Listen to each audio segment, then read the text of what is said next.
Hello, this video is for Notes 7.5 and Homework 7.5. Um, it is an introduction to exponential functions, or at least graphing exponential functions.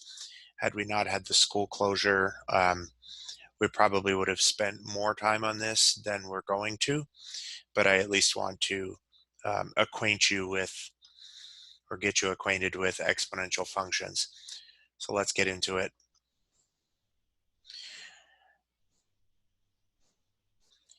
Exponential functions are written in the form,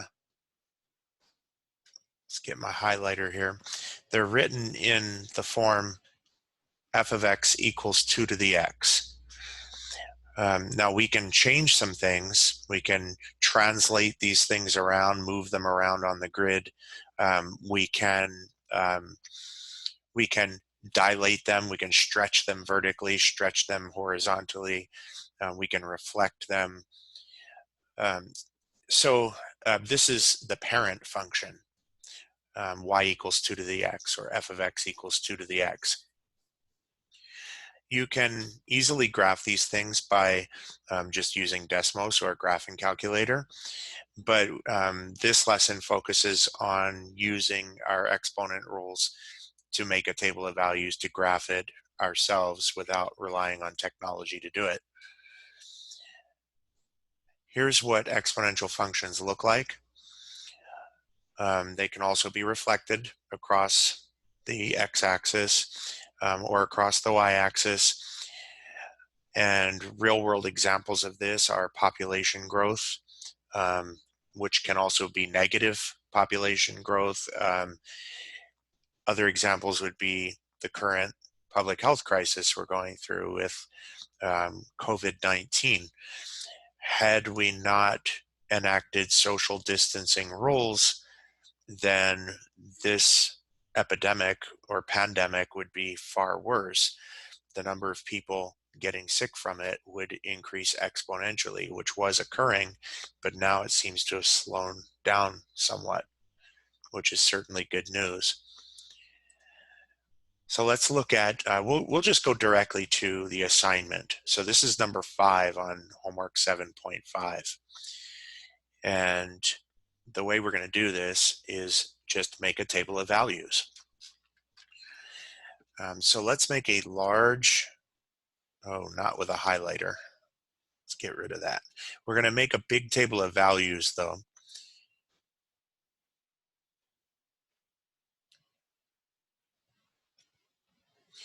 And we're going to choose x values that are on the graph. So in other words, we don't want to pick an x value of 12 if 12 isn't even on the graph. So let's pick our x values. We'll put, we'll just put -4, -2, 0, 2, and 4. Now notice I left some space in between in case I want to know some intermediate values. So here's where it gets a little more interesting. We're going to take our x values and we're going to plug them in for x in the function and see what we get for y. So let's do that. Let's start with an easy one first. So let's do x equals 0. So if I do x equals 0, that would give me -4 times 1/2, and x is 0, so that would be an exponent of 0. And we should remember from our exponent rules that any number raised to the 0 power equals 1. So this is simply -4 times 1, which is -4. So we'll put -4 for our y value for 0. Let's try the next easiest ones will probably be the positive ones. So let's look at x equals 2. If I do x equals 2, I will get negative 4 times 1/2, and then x equals 2, so that's a square. Let's fix that. It's a little ugly there. We'll get negative 4 times 1/2 squared. Well, 1/2 squared we have to do first, following the order of operations. So we're going to do 1/2 squared, which is 1/2 times 1/2, which equals 1/4. So this is really 1/4 times negative 4. Negative 4 times 1/4. Well, using our cross canceling, we can cross out these 4's, and we're left with negative 1. So we'll put negative 1 here. I'm going to get rid of some of this stuff, give me some room to work.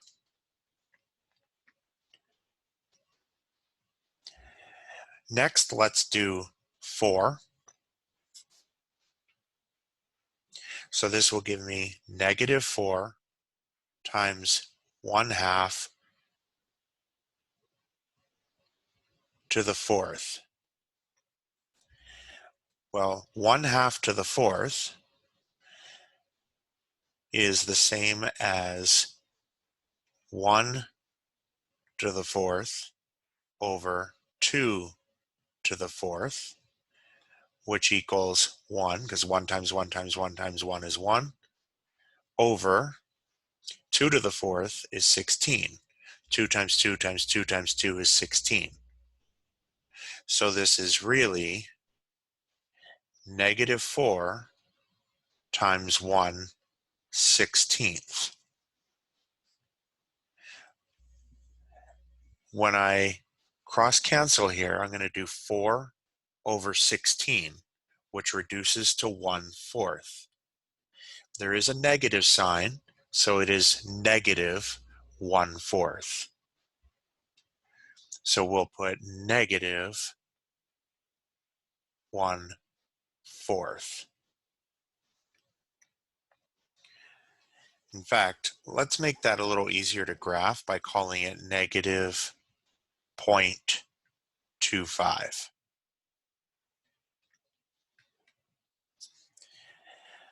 All right, let's clean this up again so that we have some room to work.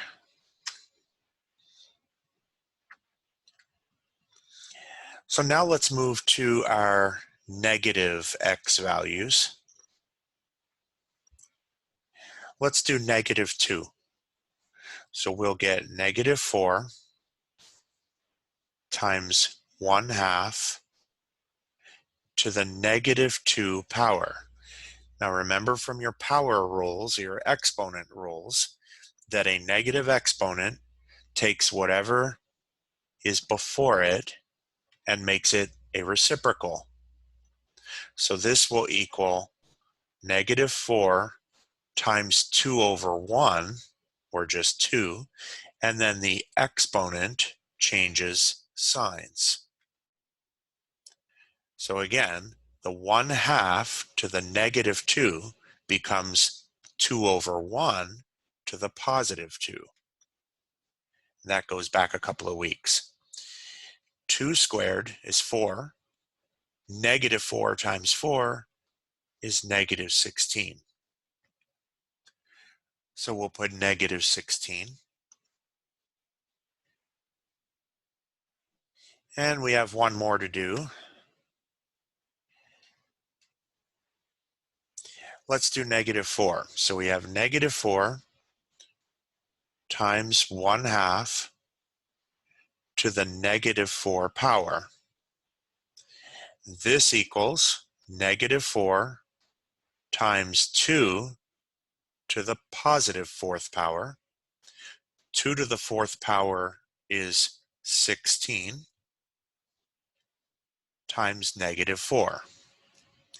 Now negative 4 times 16 is negative 64. That's not very useful to us though, because as you can see on the y-axis, it only goes to -20. So we're not going to be able to graph that point.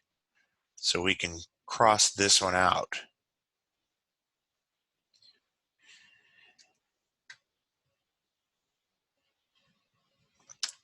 So let's see if we have enough points so far to see what the general shape is of this exponential function.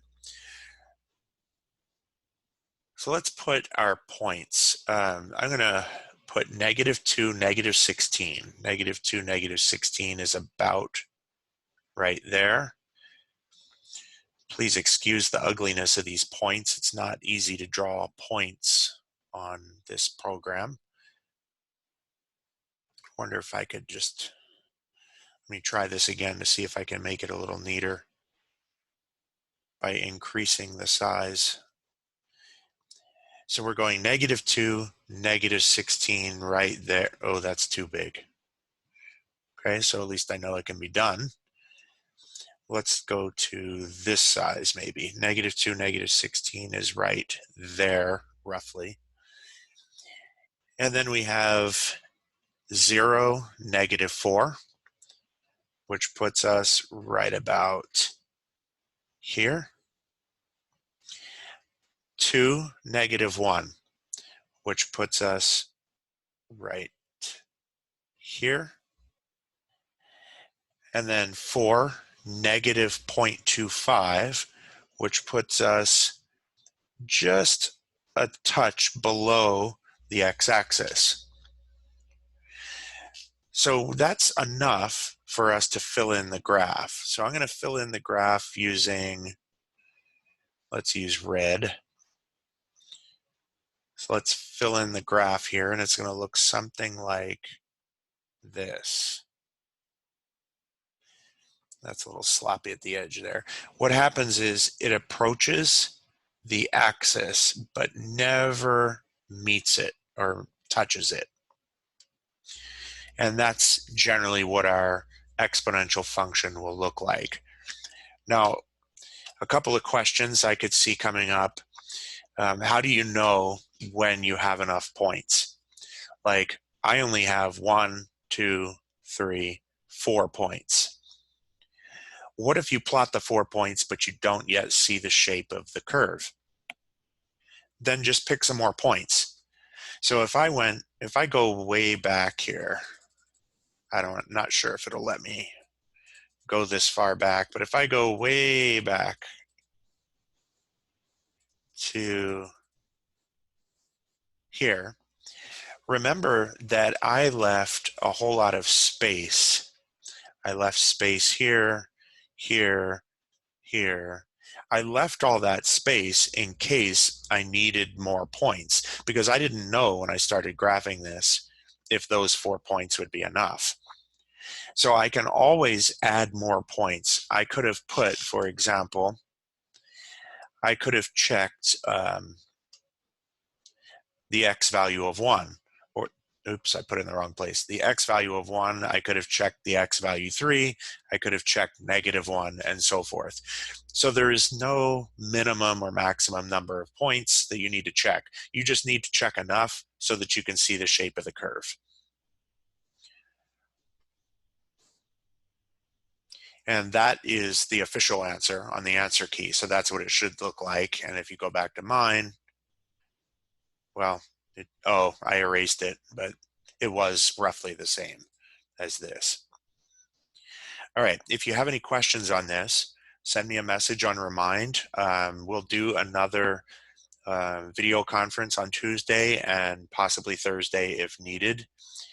Hope you guys are doing well. Stay safe, stay healthy, and we'll see you next time. Thank you.